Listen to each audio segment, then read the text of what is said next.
వాడు అంటాడు, యేసు ప్రభు ఈ దేశాల దేవుడు అండి అంటాడు.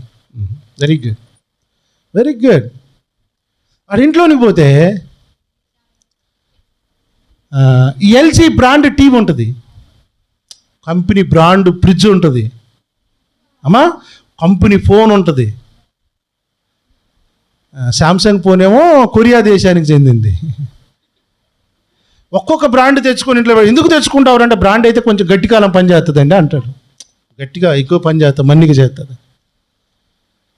ఇంట్లో పనిచేసే వస్తువులు నువ్వు బ్రాండ్ తెచ్చుకోవచ్చు. 196 దేశాలకు నువ్వు వెళ్ళు, యేసుప్రభు లేని దేశం ఎవరు చూపి నాకు. నీకు సవాల్ చేస్తున్నా నేను. 196 దేశాలకు వెళ్ళు భూమి మీద. ఏ దేశాన్ని అడుగు, ఈ దేశంలో యేసుప్రభులు, ఈవెన్ ముస్లిం కంట్రీలు కూడా సవాల్ ఇది. 196 దేశాల్లో నా ప్రభు ఉన్నాడు. నేను అంటాను, ఆయన ఇంటర్నేషనల్ బ్రాండ్ కదా, మా ఇంట్లో ఉంటాడు ఆయన, మా ఒంట్లో ఉంటాడు ఆయన. నీకు ఇంట్లో బ్రాండ్లు తెచ్చుకునే అలవాటు, మా ఒంట్లోనికి బ్రాండ్ గాడ్ తెచ్చుకునే అలవాటు మాకు. ప్రపంచానికి అసలు మూల పురుషుడు, శక పురుషుడు అయిన యేసుని తెచ్చుకున్నాం మా జీవితంలోనికి.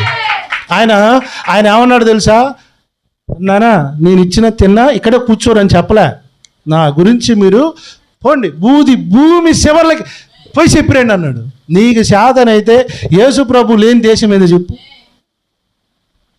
ఎవరు అంటారు కమ్యూనిస్ట్ దేశంలో యేసు ప్రభులు. చైనాలో ఉన్నారా పాస్టర్లు, దరిద్ర ఈడేమో ఇక్కడ కూర్చొని ఏదో 4 పేపర్లు చదువుతుండే. చైనాలో కూడా ఉందిరా సువార్త, రష్యాలో కూడా సువార్త ఉందిరా.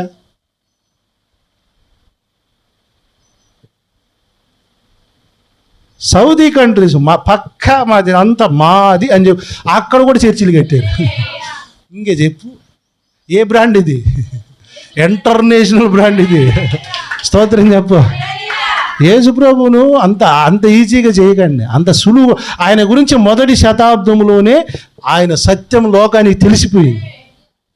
ఆయన చేయమన్నది ఏందో తెలుసా? మతం మార్చు అనలా, నాకు సాక్షులుగా ఉండండి. ఆమేన్ చెప్పండి. ఏంటి? నేను ఏం చేయమన్నాను, నేనేం చేయమన్నాను, నేను ఎలా జీవించాను అది చెప్పండి. సువార్త అంటే ఏం లేదు సార్. ఇప్పుడు చూసారా మీకు 2 శక్తులు కనబడ్డాయి. ఒకటి పరిశుద్ధాత్మ శక్తి కనబడేదిగా.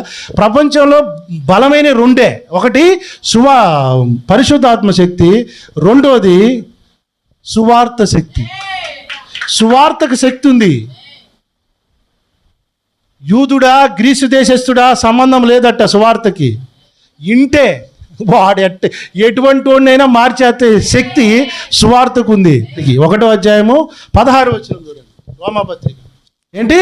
నేను సువార్త గురించి సిగ్గుపడను, ఎందుకంటే ఎవరు నమ్ముతారో వారు మొదట యూదులు కానీ ఎవడు గ్రీసు దేశస్థులైనా వారికి రక్షణ కలుగ చేయుటకు అది దేవుని శక్తి అయి ఉన్నది. హల్లెలూయా. ఇప్పుడు ప్రపంచంలో తెలియకల్లోళ్ళు ఎవరో తెలుసా? కాదు.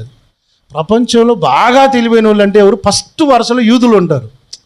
ఎందుకంటే 17, 37 ఏదో సమ్ ఉన్నాయండి. నోబెల్ అవార్డ్స్ వచ్చినాయి ప్రపంచంలో. నోబెల్ అవార్డ్స్ ఎక్కువ యూదులకే వచ్చినాయి. మీరు హిస్టరీ చూసుకోండి. నోబెల్ అవార్డ్స్ ఎవరికి ఎక్కువ వచ్చినాయి? నోబెల్ అవార్డ్స్ అంటే తెలుసా? నోబెల్ అవార్డ్స్ అంటారు. ప్రపంచంలో అత్యున్నతమైన పురస్కారం అనమాట అది. అవార్డ్స్ ఎక్కువ యూదులకే ఉన్నాయి. వాళ్ళు ఫస్ట్ వరుసలో ఉంటారు తెలివైన వాళ్ళు. 2వ వరుసలో గ్రీసు దేశస్తులు ఉంటారు. గ్రీస్ అంటే ఎవరంటే అరిస్టాటిల్, ఈ అలెగ్జాండర్ ఉంటారు, ది గ్రేట్ అలెగ్జాండర్. వాళ్ళంతా ఆ దేశానికి చెందిన వాళ్ళు, మహా తెలివికల్లు వాళ్ళు, బలాఢ్యులు కూడా. వాళ్ళకి తెలివి కావాలి, ఎప్పటికప్పుడు కొత్త విషయాలు ఎదుగుతుంటారు. ఎలాంటి వాడైనా సరే వాళ్ళకి సువార్త అందిందా, వారిని రక్షించడానికి సువార్త శక్తి కలిగింది. వాళ్ళు కాక సువార్త కరెక్ట్గా వినాలి. యేసు ప్రభు నమ్ముకుంటే ఇల్లు వస్తుంది, పొలం వస్తుందని దుబాయ్ సైట్ కాడికి పోయి చెప్తే తింటాడా? అరే మా బావుల్లో తిని వచ్చినాయి డబ్బులు. స్తోత్రం. యేసు ప్రభు నమ్ముకుంటే నీకు మంచి డబ్బులు వస్తాయి సరే అని దుబాయ్ సైట్లకు చెప్పి చూడ్రి, డబ్బులు అన్నీ మాదే. మా కాడ లేనిదేందో చెప్పు అంటారు వాళ్ళు. అదే సువార్త. వాళ్ళ కాడ లేనిదేదో చెప్పడమే సువార్త. వాళ్ళ కాడ ఏం లేదు, అన్నీ ఉన్నా రక్షణ ఎట్ట అవుతుంది? సువార్త చెప్తే. సువార్తను ఎవరు చెప్పమన్నాడు? అపోస్తలులను చెప్పమన్నాడు. ఎక్కడ ఇవ్వమన్నాడు? సర్వలోకానికి. యూదుల, గ్రీసు దేశస్తుల ఎవడు పోయి సువార్త చెప్పిరావు.